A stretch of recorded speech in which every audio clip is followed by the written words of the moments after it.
எடுத்து வாசிக்கலாம். மத்தேயு சுவிசேஷம் 27வது அதிகாரம் 27வது வசனம் முதல் 30வது வசனம் வரைக்கும். மத்தேயு 27 முதல் 30 வரைக்கும். அப்பொழுது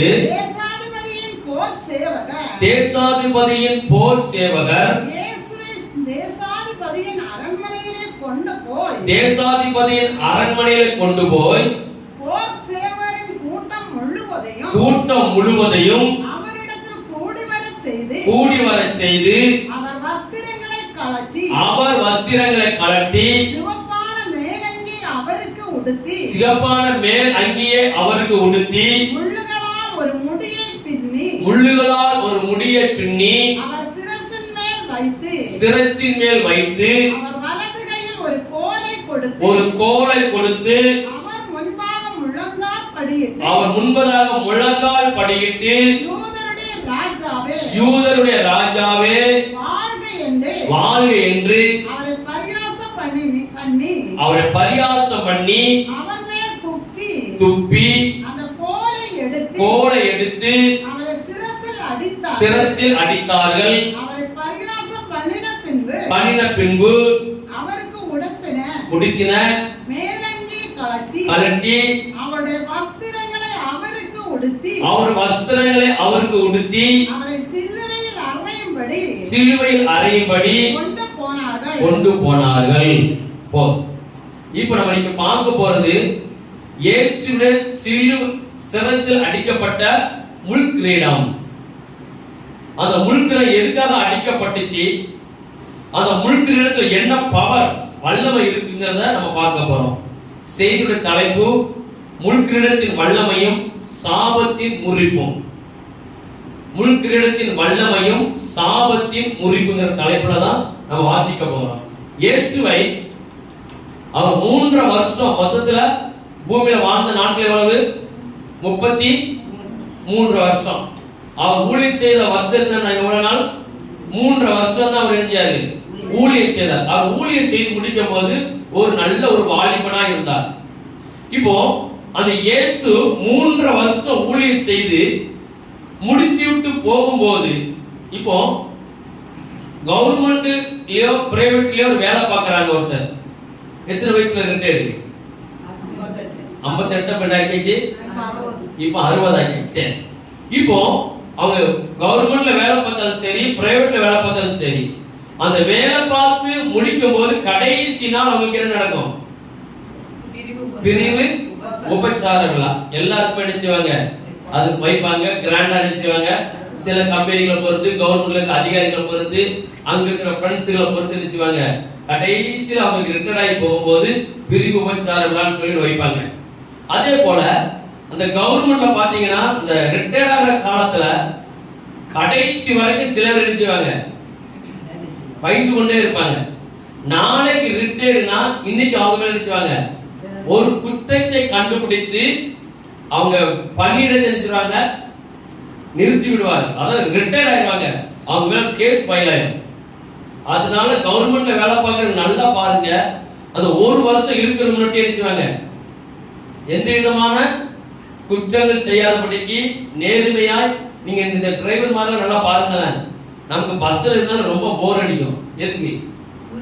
உருட்டு எதுக்கு? அவங்களுக்கு 1 வருஷத்துல என்னது? ரிட்டையர்ட். அதுக்குள்ள எங்காவது போய் கிடிச்சா தட்டணும்னா அது கேஸ் ஆயிட்டுனா நமக்கு வரவேண்டிய பணங்கள், சில காரியங்கள் கவர்மெண்ட் தடப்படும். அதனால அவங்க 1 வருஷத்துக்கு முன்பதாக நினைச்சாங்க அவங்க செய்யற வேலைகளை சரியா நீங்க டிவி நிறைய பார்த்துருக்கலாம். நாளைக்கு ரிட்டையர்டு, இன்னைக்கு வந்து அவங்க கேஸ போட்டுட்டு இருப்பாங்க. ஏதாவது குற்றத்தை கண்டுபிடிச்சு அதை அப்படி போட்டாச்சுன்னா பின்னால் அவங்களுக்கு வரவேண்டிய பணங்கள், அவங்களுக்கு நிறைய காரியங்கள் எப்படி இருக்கும்? தடப்படும். சரி, இதே போல நமக்கு பிரிவு உபச்சார விழாவில் என்ன பண்ணுவாங்க சொல்லுங்க? பிரிவு உபச்சார விழாவில் ஒரு ஃபங்க்ஷன் நடக்க என்ன பண்ணுவாங்க? நல்ல கிராண்டா ஒரு சாப்பாடு. அவருக்கு என்ன செய்வாங்க? ஒரு சாவை எடுத்து கொடுத்து ஒரு பூ ஒரு மாலையை போட்டோ நல்ல ஒரு வாரம் நினைச்சுவாங்க, கிஃப்ட் கொடுத்து அவரை சந்தோஷமா நினைச்சுவாங்க. வீட்டுக்கு சில இடங்க வீட்டு வரைக்கும் நினைச்சுவாங்க, கொண்டு காரை கொண்டு வீட்டு வரைக்கும் கொண்டு விட்டுட்டு, ஆனா போகும்போது என்ன செய்வாங்க? அவரது இவ்வளவு நாள் வாழ்ந்து கூட இருந்து வேலை பார்த்துட்டு வீட்டுக்கு போகும்போது அவருக்கு எப்படி இருக்கும் சொல்லுங்க? ஒரு கண்ணீர் ஒண்ணு வரும் பாருங்க. என்ன கண்ணீர்? ஆனந்த கண்ணீரா துக்க கண்ணீரா? துக்க கண்ணீர். ஆனந்த கண்ணீர் வர இவ்வளவு நாள் உங்களோட சேர்ந்து நம்ம வேலை பார்த்துட்டோம். நம்ம நாளில இருந்து நினைச்சோம் நான் வீட்டுல தான் இருக்கணும், இனி உங்க கூட என்ன செய்ய முடியாது, நம்ம வர முடியாதுன்னு சொல்லி ஒரு நல்ல உள்ள ஆளும், நல்ல உள்ள ஆளும் கள்ள உள்ள செய்யாது. அதை நம்ம அதை கண்டுபிடிச்சிடலாம். இப்படி இந்த பிரிவு உபச்சார விழா நடத்தி அப்படி கிராண்டா ஒரு ரிட்டையர்ட் போன காலத்துல ஒரு மனுஷனை வழி அனுப்பி கொடுக்குறாங்க. ஆனா இயேசு 3 வருஷம் ஊழியம் செய்துட்டு அவர் கடைசி ஒரு பிரிவு உபச்சார விழா நடக்குது. அவர் 3 வருஷம் ஆத்மாவை பண்ணி காமிச்சார், அற்புதங்கள் செய்தார், அடையாளங்கள் செய்தார், அநேக பாவத்தை மன்னித்தார், எப்படி மன்னிக்கணும், எப்படி நம்ம ஜீவிக்கணும் சொல்லி எல்லாம் 3 வருஷத்துல எல்லாம் செய்து முடிச்சிட்டு கடைசி காலகட்ட நெருங்கிச்சு. அவர் பிரிவு உபச்சார விழாவுக்கு வந்துட்டார். எங்க வந்து நிற்கிறாரு? அந்த வசனத்தை வாசிங்க. அவர் வஸ்திரங்களை கழற்றி கரெக்டா 27ல இருந்து அப்பொழுது தேசாதிபதியின் போர் சேவகர் இயேசுவை தேசாதிபதியின் அரண்மனையிலே கொண்டு போய் போர் சேவகரின் கூட்டம் முழுவதையும் அவரிடத்தில் கூடி வரச் செய்து அவர் வஸ்திரங்களை கழற்றி முதலாவது அவர் கொடுத்த ஊழியத்துல கடைசி முடிய போகுது. இப்ப நிக்கிற தேசாதிபதி அரண்மனையில முன்ன நிக்கிறார் ஜட்ஜ்மெண்ட் கொடுக்கிறதுக்கு. அவன் வஸ்திரம் எப்படிப்பட்ட வஸ்திரம்? தையல் இல்லாத ஒரே நூலால் செய்யப்பட்ட வஸ்திரம். அவர் கொடுக்கப்பட்ட வஸ்திரத்தை, அவர் கொடுத்திருந்த வஸ்திரத்தை கலட்டி சிறை கைதிக்கு என்ன வஸ்திரம் கொடுப்பாங்களோ அந்த சிவப்பான வஸ்திரத்தை முடித்து ஒரு முடியை பின்னி உபச்சார விழாவில் என்ன நடக்குது? அது யாருக்கு? நமக்கு வந்து அன்னைக்கு அவன் செஞ்சாங்க. அது செய்தது நிமித்தம் தான் இன்னைக்கு நம்முடைய பாவங்கள் மன்னிக்கப்படுகிறது. அல்லேலூயா, அல்லேலூயா.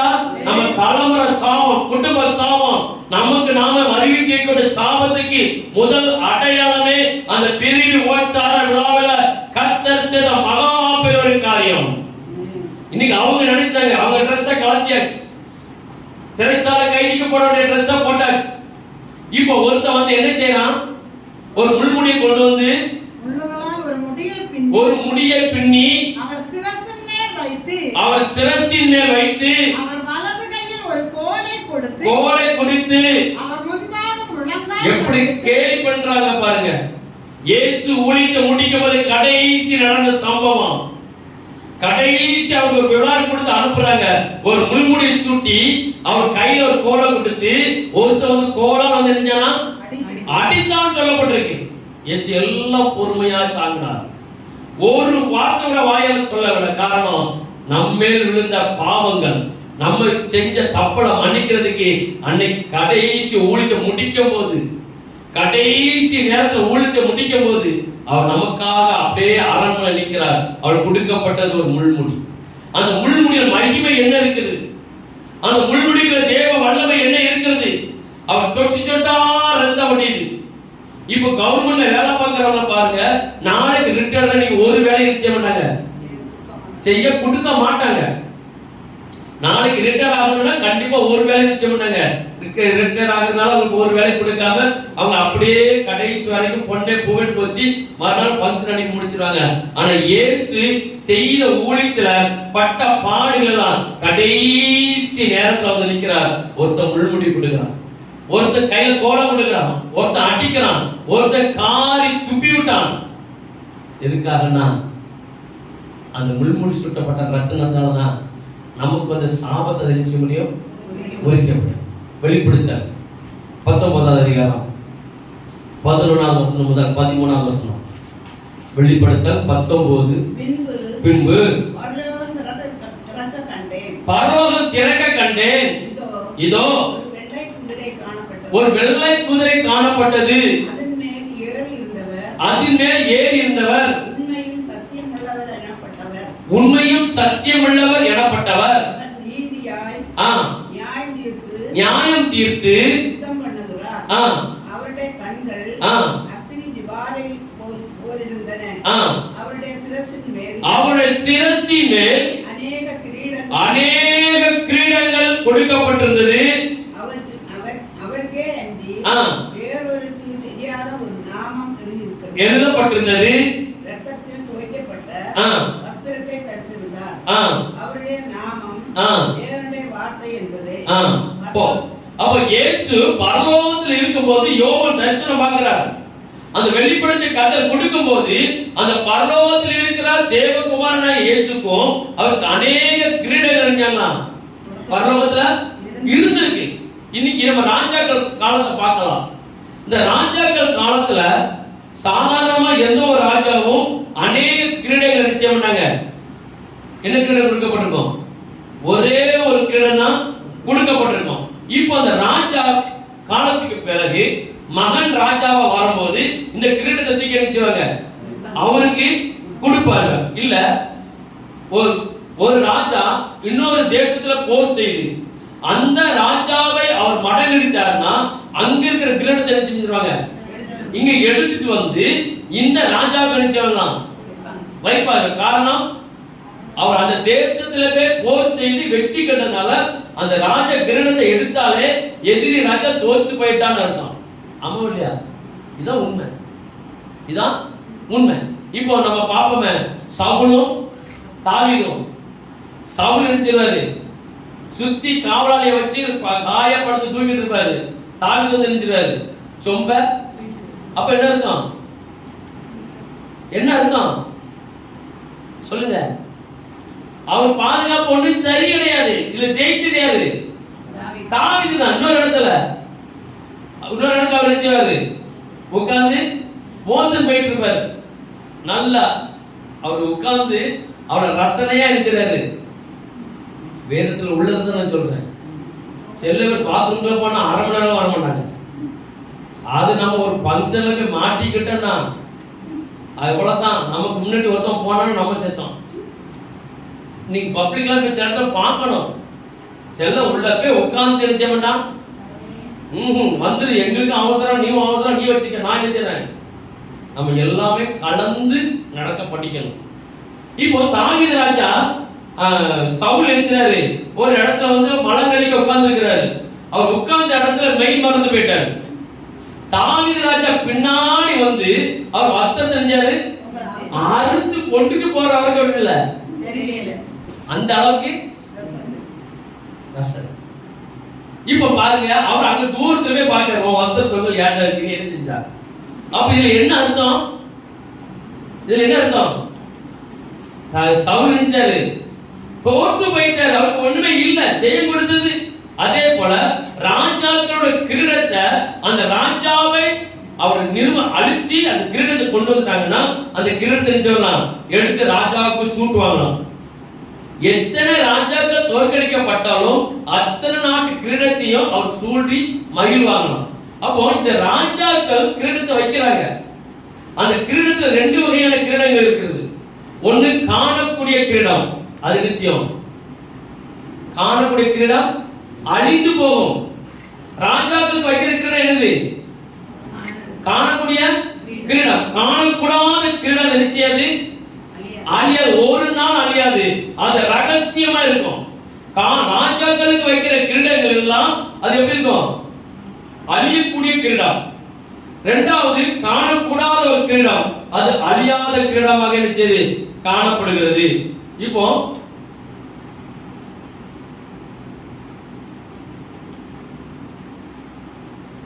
அப்ப நமக்கு என்ன செய்யணும்னா, நமக்கு அந்த கிரீடம் ராஜாக்களுக்கு வைக்கப்பட்ட கிரீடத்தை போல இயேசு ஊழியத்தை செய்து முடித்து கடைசி நேரத்துல அவருக்கு ஒரு முள்கிரீடம் சூட்டுறாங்க. அந்த முள்கிரீடம் சூட்டதுனால அவர் அநேக அது பிறகு சொல்லப்பட்டிருக்குன்னா அவர் கல்வாரி சிலுவையில் அடிச்சு அவர் தொங்க விட்டுருக்கும் போது காணியை கொடுத்தாங்களாம். காணி இருக்கும். அது காணி எதுக்காக கொடுத்தாங்க? அந்த அடி தாங்கும் போது, வேதனை தாங்கும் போது அவங்களால சகிக்க முடியாததற்காக, அந்த வலியை தாங்கிறதுக்காக கொடுக்கப்படுகிற ஒரு பானம். அதனது அந்த காணி பார்த்து வாயில வாங்கல. இன்னொரு இடத்துல சொல்லப்பட்டிருக்கு, அந்த காணியை குடிச்சா அவங்க மயக்க நிலைக்கு போயிருவாங்களாம். மயக்க நிலைக்கு பேச்சு என்ன செய்யாது, வழி தெரியாததுக்காக காணி கொண்டு கொடுத்திருக்கிறாங்க. அப்படி அவர் ஒரு சித்திரவதை நினைச்சிருக்கிறார். அவர் பட்டுதான் அவர் நினைச்சிருக்கிறாரு. அவர் நமக்காக அந்த முள்முடி சூட்டப்பட்டார். அந்த முள்முடி சூட்டப்பட்டதின் நோக்கம் என்னன்னா, ராஜாக்கள் பெருமைக்காக வச்சாங்க. ராஜாக்கள் வச்சிருக்கிற கிரீடங்கள் இருக்கும் 12 விதமான முத்துக்கள், 12 விதமான முத்துக்கள் இருக்கும்.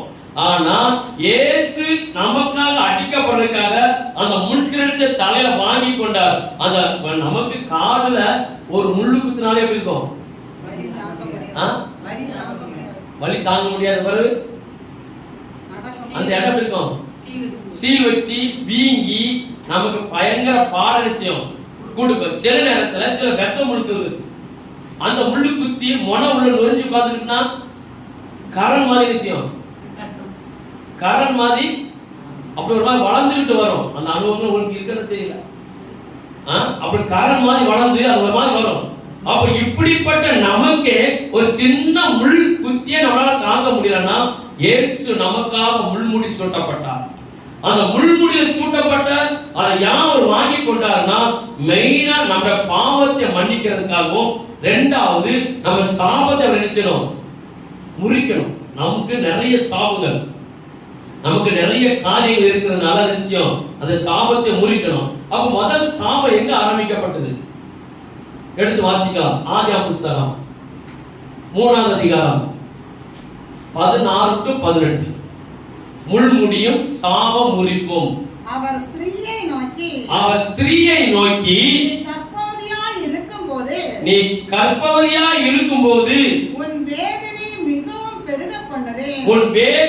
மிகவும் பெருக பண்ணுவேன். வேதனையோட பிள்ளை பெறுவாய். உன் ஆசை உன் புருஷனை பற்றி இருக்கும். அவன் உன்னை ஆண்டு கொள்வான் என்றார். பின்பு அவர் ஆதாமை நோக்கி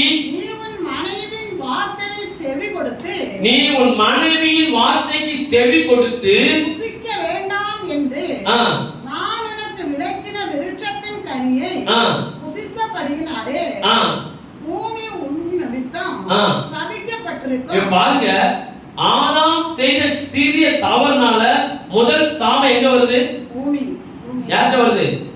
ஆதாம்கிட்ட வருது. முதல்ல கர்த்தர் யாரை சபிக்கிறார்? நல்ல ஸ்திரீயை சபிக்கிறார். ஏவாளை சபிக்கிறார். என்ன சொல்றார்? நீ பிள்ளை பெறும் நாட்களில் வேதனையோடு பிள்ளை பெறுவாய். அந்த சாபம் இன்னைக்கு வரைக்கும் இருக்கா இல்லையா? அந்த சாபம் இன்னைக்கு வரைக்கும் இருக்குது. இன்னைக்கு வரைக்கும் பெண்களுக்கு பிரசவிக்கிற காலத்துல என்ன வருது? வலி வருது. அந்த வலியை நிப்பாட்ட முடியுமா, முடியாதா? ஜெபத்துல சாபத்தை முறிக்க முடியும். இன்னைக்கு மருந்து மாத்திரை கண்டுபிடிச்சிட்டாங்க.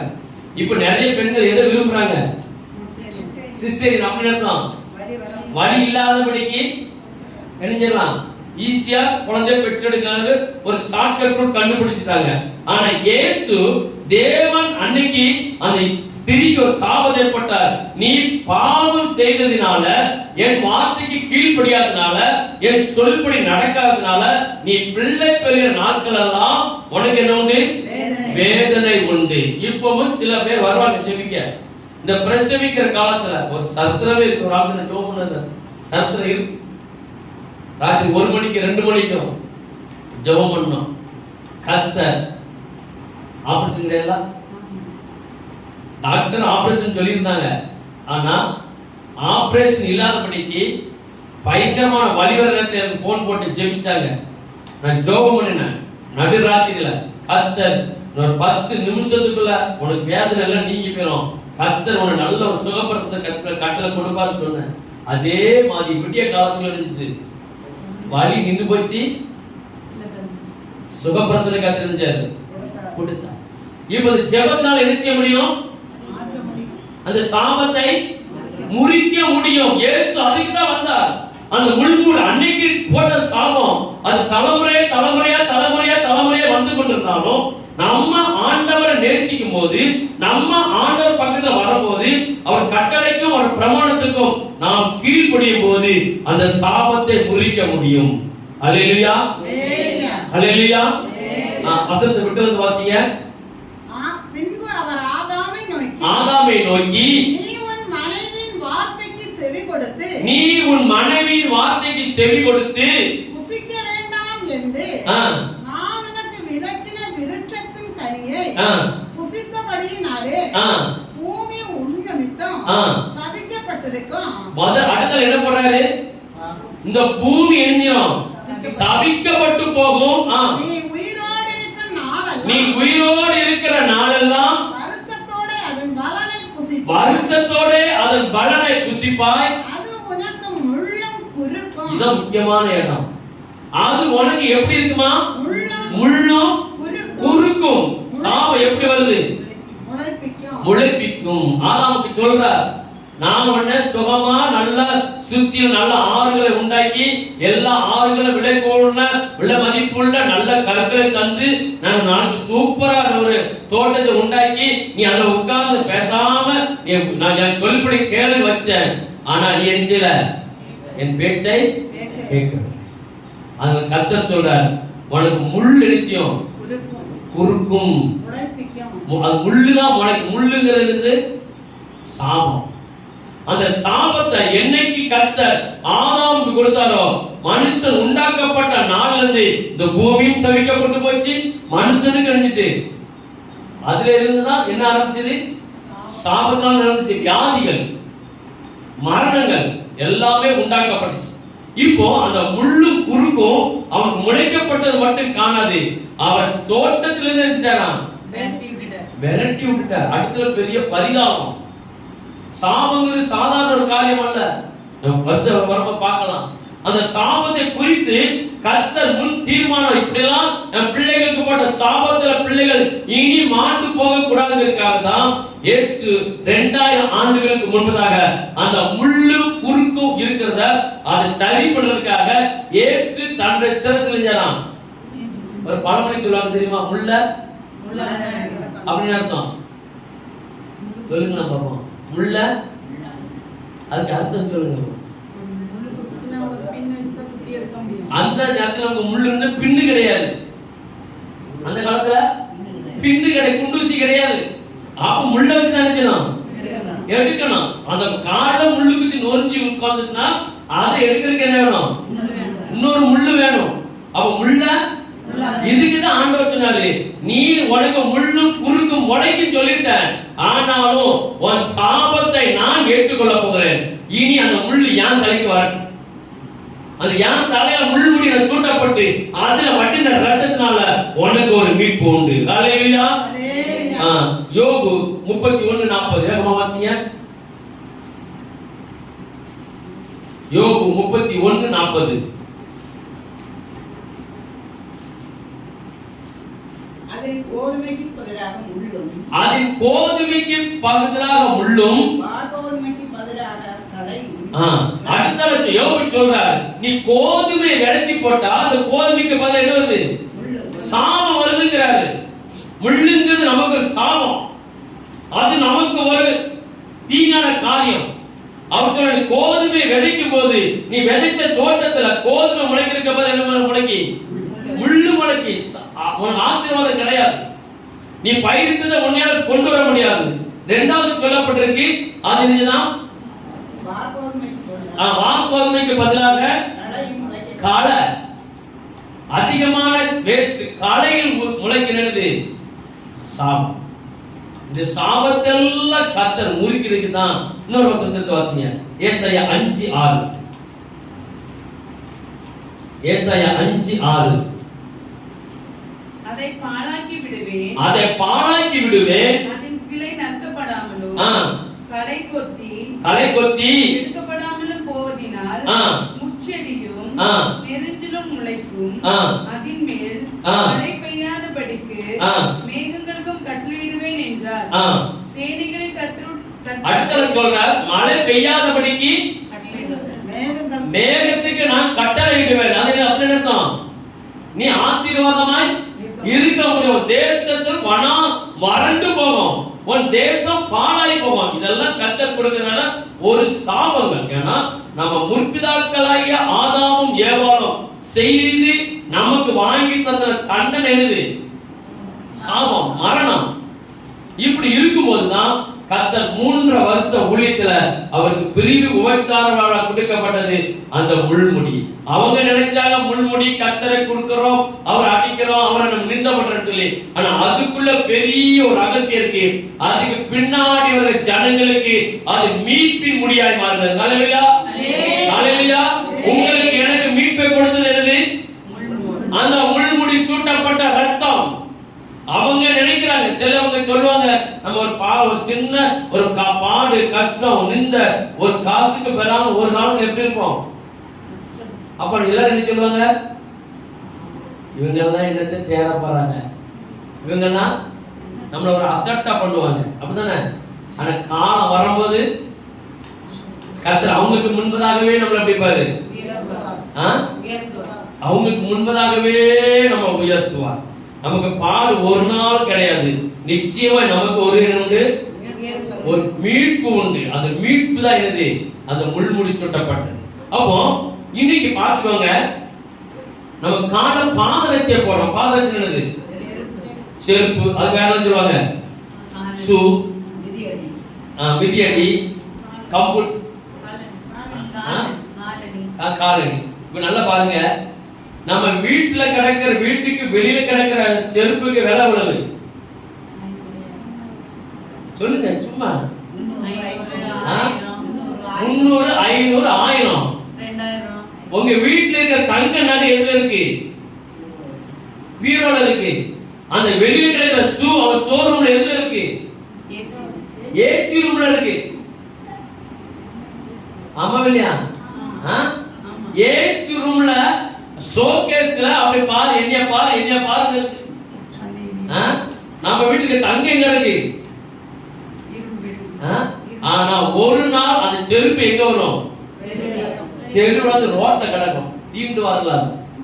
ஆனா அதே போல அந்த ஷூ எதுக்கு போடுறாங்கன்னா, நம்ம கால் அடிச்ச கூடாது, முள்ளு குத்திர கூடாதுங்கிறதுக்காக, நம்ம காலை பாதுகாக்கிறதுக்காக தற்காலிகமாய் போடுகிற ஒரு, சொல்லுங்க, ஒரு பாதுகாப்பு கவசம், அப்படிதானே?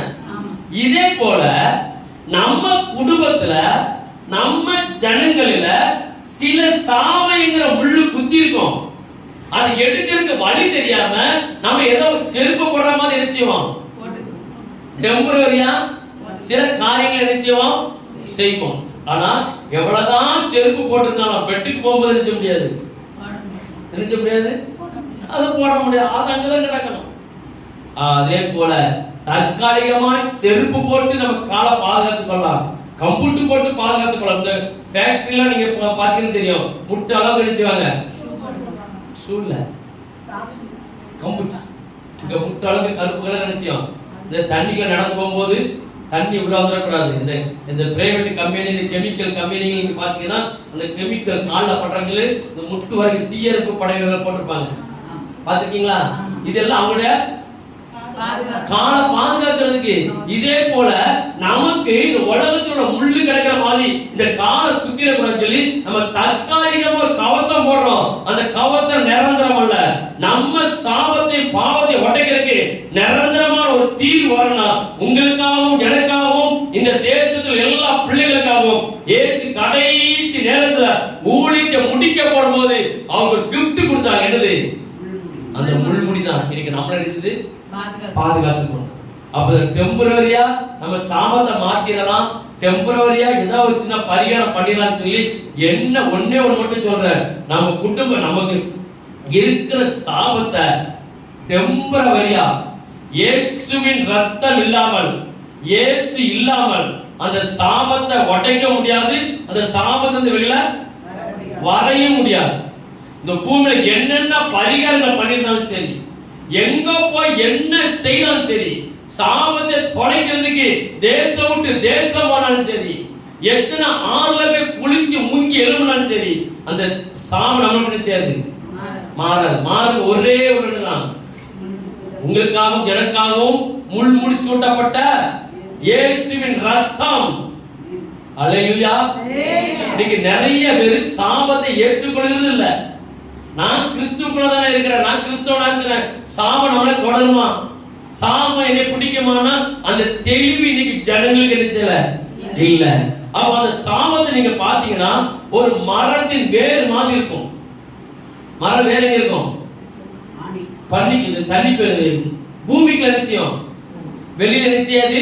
தெரியாது. இதே போல சாபம் நம்ம கண்ணுக்கு தெரிவதில்லை, ஆனா அதோட பலன், அதனால ஒரு சில பாடு கஷ்டங்களை நம்ம நினைக்கிறோம், உணர்கிறோம், அனுபவிக்கிறோம். அந்த சாபம் அது மறைவாய் உள்ள ஒரு காரியமா இருக்கிறது. அதுக்கு பாத்தீங்கன்னா அந்த சாபம் முன்னோர்கள் செய்த சாபம், முன்னோர்கள் செய்த அக்கிரமங்கள், முன்னோர்கள் செய்த பாவங்கள், குடும்ப சாபம், நமக்கு நாமே போட்டுக்கிற சாபம், எல்லாவற்றையும் நம்ம அப்படியே நம்ம வாழ்க்கையில கொண்டு போயிட்டே இருக்கிறோம். நம்ம வாழ்க்கை நினைச்சிரோமா அதை கொண்டு போய்கிட்டே இருக்கிறோம். அந்த சாபம் எங்கிறது பாத்தீங்கன்னா அது தொடர்ச்சியா வரக்கூடியது. சாபம் என்னது?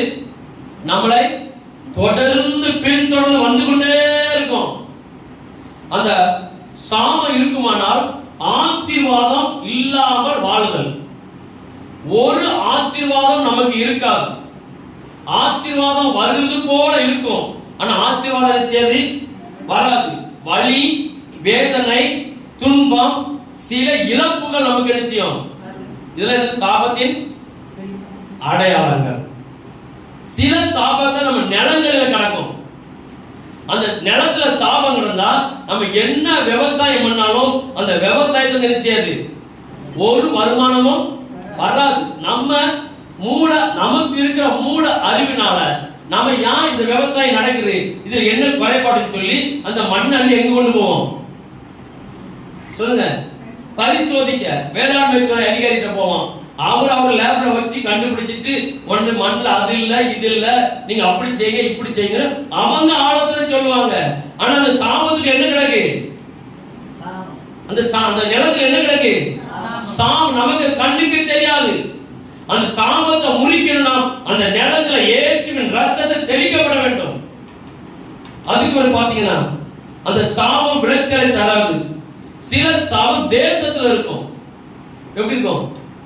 தேசங்கள்ல சாபம் இருந்துச்சுன்னா சரியான மழை பெய்யாது. தேசத்துல என்ன இருக்காது? செழிப்பு இருக்காது. சில ஊர்களை பாத்தீங்கன்னா சாபம் கிடக்கும். சில ஊர்கள்ல அந்த ஊர்கள்ல பிறக்கிற பிள்ளைகளா எப்படி இருப்பாங்க? மூட வளர்ச்சி. சில கிராமங்களை பார்க்கணும். அந்த ஊர்ல சில காரியங்கள், சில இடங்களை பார்த்தீங்கன்னா அந்த ஊர்ல பிறக்கிற ஆண் பிள்ளைகள் தலை பிள்ளைகள் நினைச்சிடும் செத்து போயிடும். அப்படி என்ன அர்த்தம்? அந்த கிராமத்துல என்ன கிடக்கு? சாபம் கிடக்கு. அது நமக்கு அறிவுக்கு தெரியாது. இன்னைக்கு நிறைய பிள்ளைகள் அதை குறித்து ஒரு தெளிவே இல்லை. ஆனாலும் சாபம்ங்கிறது ஒரு கொடிய விஷம் கொண்டது. அந்த சாபம் ஆதாமும் ஏவாளையும் ஏதேன் தோட்டத்தை விட்டு நினைச்சிட்டு பிரித்து விட்டது. அந்த சாபம் ஏதேன் தோட்டத்தில் இருக்கிற ஆதாமையும் ஏவாளையும் நினைச்சிட்டு பிரித்து விட்டது. அப்ப அந்த சாபம் நமக்குள்ள கிடக்குதா? பாவம் மிஞ்சிட்டது. வாயு மிஞ்சிட்டுனா நம்ம சரீரத்துல வாயு முத்திட்டு வச்சுக்கோங்க, அது என்ன ஆயிரும்? வறுமை வந்துடும். ஆட்டோமேட்டிக்கா குறுக்கல புட்டி மாதிரி வந்து வறுமை பிடி வருந்துடுவாங்க. வாயு அதிகமா முத்தி போச்சு. அப்ப நமக்கு பாவம் பெருக பெருக அந்த பாவம் அழிக்கப்படாமல் போகுமானால் அது எப்படி இருக்கும்? சாபமா மாறிடும். அந்த சாபத்தை சரி பண்றதுக்கு தான் இயேசு நமக்காக நெஞ்சாரா? முள்மூடி சூட்டப்பட்டார். முள்மூடி சூட்டப்பட்டு அவர் இணைஞ்சாராம். இப்போ நம்ம மறுபடியும் வருவோம். மறுபடியும் நாம அப்படியே அப்ப இங்க மத்தேயுக்கு வாங்க. மத்தேயு 27 வாசிங்க. அப்பொழுதே தேசாதிபதியின் போர் சேவகர் இயேசுவை தேசாதிபதியின் அரண்மனையிலே கொண்டு போய் போர் சேவகரின் கூட்டம் முழுவதையும் அவரிடத்தில் கூடி வரச் செய்து அவர் வஸ்திரங்களை கலத்தி சிவப்பான மேலங்கியை அவருக்கு உடுத்தி முள்ளுகளால் ஒரு முடியை பின்னி அவர் சிரசின் மேல் வைத்து அவர் வலது கையில் ஒரு கோலை கொடுத்து அவர் முன்பாக முழங்கால் படியிட்டு. அப்போ அந்த சாபத்தை முறிக்கிறதுக்கு தான் இயேசு அவர் ரியலா நமக்கு செஞ்சு காமிச்சிட்டு போனார். அந்த சாபத்தை முறிக்கிறதுக்கு இயேசு இந்த பூமியில சில நபர்களை தெரிந்தெடுத்தார். அவங்க தான் யாரு? ஊழியக்காரங்க. ஊழியக்காரங்களுக்கு சில சாபம் முறிக்கக்கூடிய அதிகாரம் கொடுத்திருப்பார். எப்படியாவது இந்த குடும்பம் என்ன செய்யணும்? அந்த சாபத்திலிருந்து மீட்கப்படணும். அந்த குடும்பம் எப்படியாவது சாபத்துல வெளில வரணும்.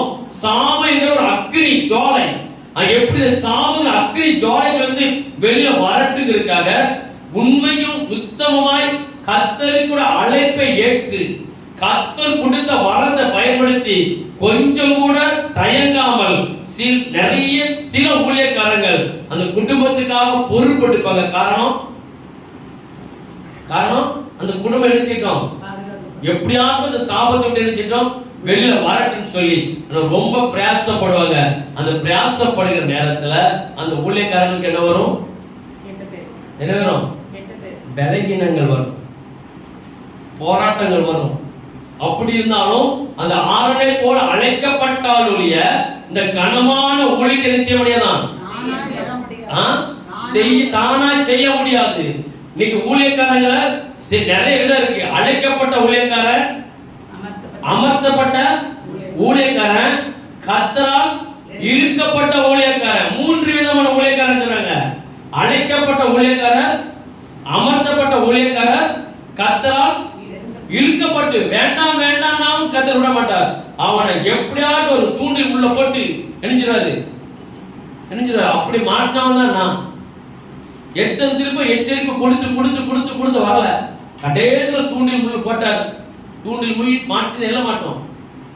ஒரு மீனை பிடிக்கிறதுக்கு தூண்டில் போட்டா முள்ளு எங்க போவோம்? வாய்க்க போய் எங்க வரும்?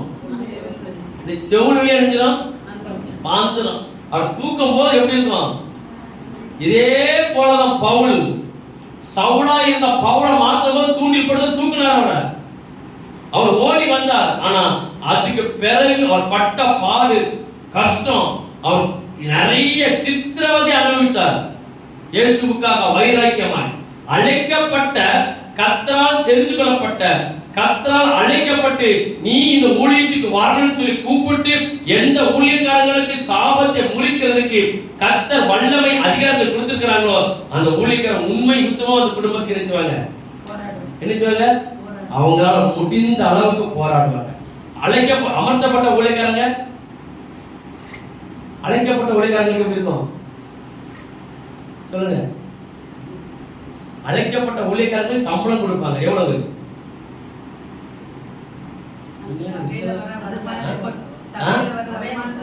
அவங்க 3 வருஷம் படிச்சா போதும், நீ இந்த சபையில வேலையை ஒப்புக்கொள்ள, அவ்வளவுதான்.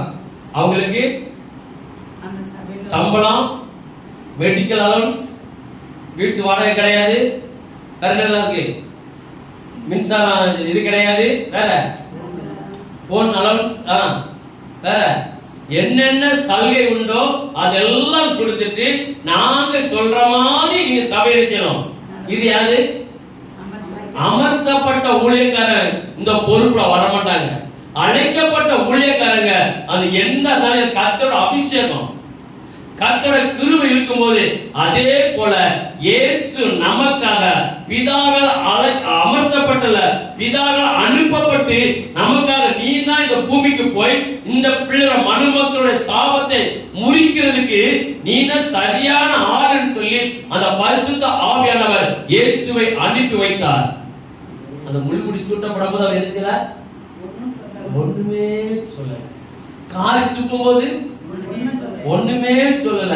செவுட்ல அடிக்கும் போது ஒண்ணுமே சொல்லல. அங்கி கலக்கும் போது என்ன செய்யல? வாயே திறக்கல. அன்னைக்கு ஒரு நாள் எங்க வீட்டுக்கு ஒருத்தர் வந்தாங்க, ஜெபிக்க வந்தாங்க. சரி, ஜெபிச்சாங்க, சில காரியங்கள் பகிர்ந்து கொண்டோம், எல்லாமே செஞ்சோம். எங்க வீட்டு முன்ன நிக்கிற அந்த பச்சை கீரை, தண்டைக்கீரை தானே, தண்டைக்கீரை ஒரு வந்தாங்கன்னு சொல்லி ஒரு அன்பின் நிமித்தம், ஒரு பாசத்தை நிமித்தம் என்கிட்ட கேட்காம வெட்டி கொடுத்தா. தெரிஞ்சுட்டா? வெட்டி கொடுத்தா. நான் கொடுக்கும் போது தான் பார்த்தேன் என்னென்ன. சரி, அவங்க இது என்னன்னு கேட்டாங்க, நான் பச்சைக்கீரைன்னு சொன்னேன். சரி, கொடுத்தாச்சு. சந்தோஷமா வாங்கிட்டு போனாங்க. சந்தோஷமா போயிட்டு போது நல்லா காட்டா போட்டு தான் போனாங்க. ஆனா அங்க போய் ஊர்ல போய் அவங்ககிட்ட ஒரு ஆட்டை சொல்லியிருக்கிறாங்க, அவர் மந்திரவாதியா இருப்பார் போல இருக்கு. வேற அவரு கடைசியில் ஜோம் பண்ணி என்ன போயிட்டு வாங்க சொல்லி ஒரு பச்சை கீரை எனக்கு தந்து விட்டுட்டாரு. அதுல மந்திரவாதம் பண்ணி மந்திரவாதம் பண்ணி பச்சை கீரை நினைச்சிட்டாரு. எங்களுக்கு மந்திரவாதி அப்பதான் கொடுப்பாங்களா, அதை பத்தி எனக்கே தெரியுது. மந்திரவாதத்தை பார்க்க போனா கடைசியில் நினைச்சாங்களா அவங்க கடைசிக்கு எதோ கீரை கொடுப்பாங்க போல தெரியுது. அப்ப எனக்கு ரொம்ப மனசு கதையோட கேட்டு நீ ஏன் கொடு. நம்ம அவங்களுக்காக அவங்க வந்த விதம் என்ன, அவங்க வந்த நோக்கம் என்ன, அவங்க வந்த கண்டிஷன் என்ன, அவங்க வந்த நிலைமை என்ன, கர்த்தர் ஒருவரே அறிவார். நான் முழு பலத்தோடு போராடி எல்லாம் கட்டோட அன்பு நிமித்தம் அந்த தண்டங்கிரியை கொடுத்து விட்டேன். அவங்க சொன்னது மந்திரிச்சு தந்துட்டாங்க எங்களுக்கு. அவர் மந்திரவாதியா இருப்பார் போல தெரியுது. அவர் நிறைய மந்திரம் படிச்சிருக்கிறாரு. எனக்கு மந்திரத்துல சொல்லிட்டு தெரியாது. எனக்கு மந்திரத்தை சொல்லிட்டு தெரியாது. வானத்தையும் பூமியும் உடைய சர்வ வல்லமுள்ள தேவன், மூணே மந்திரம் தான் என்கிட்ட இருக்கு. வெள்ளியும் பொண்ணு என்கிட்ட இல்ல, என்கிட்ட இருக்கு மூணே மந்திரம் தான். இயேசுவின் நாமம், இயேசுவின் ரத்தம், இயேசுவின் அக்னி, முழு விசுவாசம். இவ்வளவுதான் என்கிட்ட இருக்கிற மந்திரம்.